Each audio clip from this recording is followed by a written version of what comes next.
guys! Welcome back to my vlogs. This is Marvic Tagada Daily Vlogs. Ang babaeng walang pang. So for today's video, nasa probinsya nga ako guys. As you can see, day 1 ako sa probinsya. So, ayan nga, naghahalo ng simento yung tito ko, kasama yung kapatid ko. Kasi sila yung magsisiminto ng kusina. So, sabi ko, nung pagdating ko, isiminto na lang natin yung kusina, ay yung lababo sa kusina para matibay yung lababo natin at hindi agad mabulok yung kahoy kasi hardiflex kasi yon. So, sabi nila, sige, simintuhin na lang. So, napakasipag ng aking kapatid na yan. So, ayun yung aming dirty CR. Yan yung unang niyang sinimento para hindi maano yung buhangin, pumasok sa kusina. So, sabi ko, simintuhin mo din yung CR tsaka pagkatapos ng lababo. So, ayun na nga guys, siniminto na yung lababo. Tingnan nyo naman. Sabi ko, nipisan nyo lang kung masyadong makapal.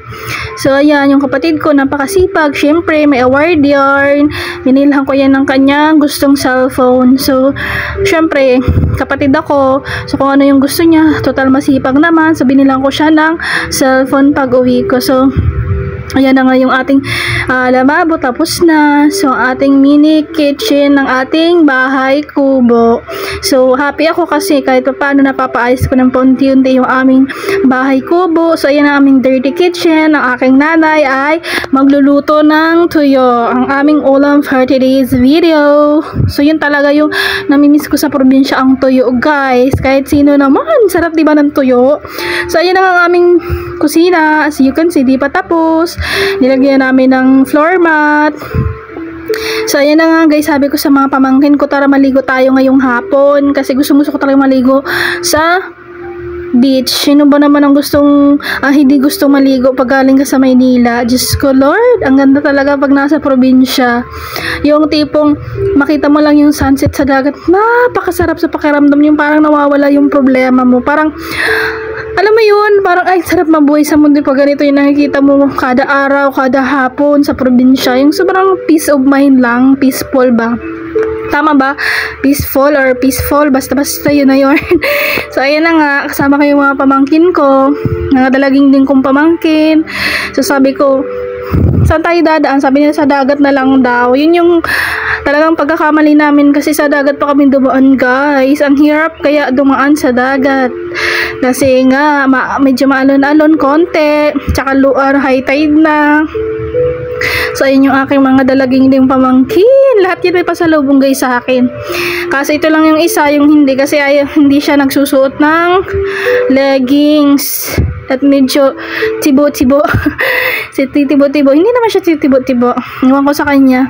So, binilang ko yung mga pamangkin kong yan ng mga leggings, mga pasalubong ko sa kanila. Makita niyo sa unang video, meron ako doon vlog. So, ayan ang mga pamangkin ko. Sila yung taga-video sa kanilang vlogger na auntie. Charot! So, ang feeling ang auntie nila. So, ayan na nga guys, ang ganda talaga ng sunset, yung seashore, yan ganyan dyan, sarap talaga. Alam mo yun, sinong relate na pag-uwi ng probinsya ay feeling artista hern, kasi pumusya, pumuti. Pero pagdating ng probinsya, isang araw lang, nangitim ulit. Hoy, sayang yung Kojic, yung gluta. yung pag-stay na sa Manila ng ilang years para lang pumusya, para pag-uwi ng probinsya, artistahin na yun. Feeling yun. So, ayun na nga guys.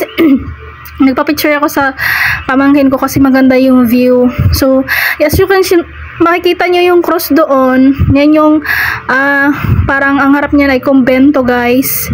So, ang nakatira dyan ay mga madre, yung mga brother. So, yun kaya may cross sa harap ng dagat kasi pinalagyan nila yan dyan guys. So, hindi ko alam ba't nila pinalagyan. Total, hindi naman ako may-ari niyan. So, ayun doon, dyan kami doon guys. So, makita nyo yung sunset, diba? So, ewan ko ba't dyan pa kami dumaan. Sabi ko sa mga pamangkin ko, pinahirapan lang natin yung mga sarili natin. Tumba-tumba na ako niyan kasi, Diyos ko, matanda na kasi, mahina na yung tuhod. Charis! So, sabi ko, dapat doon tayo dumaan sa sa kalsada para mabilis tayo makarating doon sa destinasyon natin. Kasi mayroong kaming pupuntahan na para siyang seawall na mahaba, tapos yung tatalunin mo is parang malalim. So, parang gusto ko doon. So medyo low tide na kasi, kaya maganda na lumangoy, maganda na mag-swimming. Unlike pag low tide daw. High tide na pala guys, baliktad. Maganda pala lumangoy pag high tide na kasi medyo may tubig na. Lalim na yung tubig na kahit tumalon ka, hindi ka na tatama sa bato. Unlike pag low tide guys, 'di ba, mababaw yung tubig, hindi ka makatalon, hindi ka makalangoy.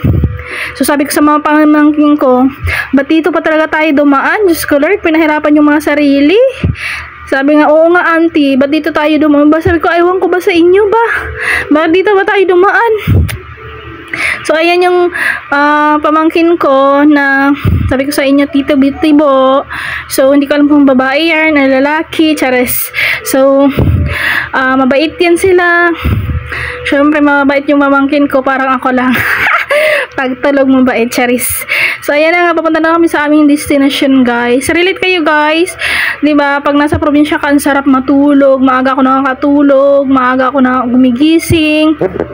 Nakakapagpahinga ka ng maayos, napaka-peaceful ng surroundings, yung parang wala kang iisipin. Yun nga lang guys, pag wala kang pera, mahirap maghanap ng pera sa probinsya. Sinong relate, diba? Kahit naman sino sa atin, alam natin yun. So, maganda lang magbakasyon sa probinsya, tapos balik ulit sa trabaho. So, ganyan lang yung buhay ko guys. Work, province, work ulit, province ulit. Diyos ko Lord, hindi nga tayo makapaghanap ng jowa. Diyos ko, kailangan na natin magka-jowa kasi lagpas na tayo sa kalendaryo, sa 2 kalendaryo. Kailangan na talaga natin ng jowa. So, ayun lang guys, in-enjoy ko yung aking araw, day 1 sa probinsya namin. So, ayun lang guys, sana stay tuned kayo sa aking boring vlog. So, sana kahit pa paano mag-subscribe kayo sa aking YouTube channel, Mervic Tagad Daily Vlogs, and to my FB page, Mervic Tagad Daily Vlogs, tsaka sa aking TikTok. So, doon sa mga nagpa-follow sa TikTok ko, thank you so much sa mga nagpa-follow sa aking TikTok account. So, yan lang guys. Pinakita ko lang yung aking life sa province. Simple life in province. So, that's all for today's video, and thank you for watching. Please like and subscribe.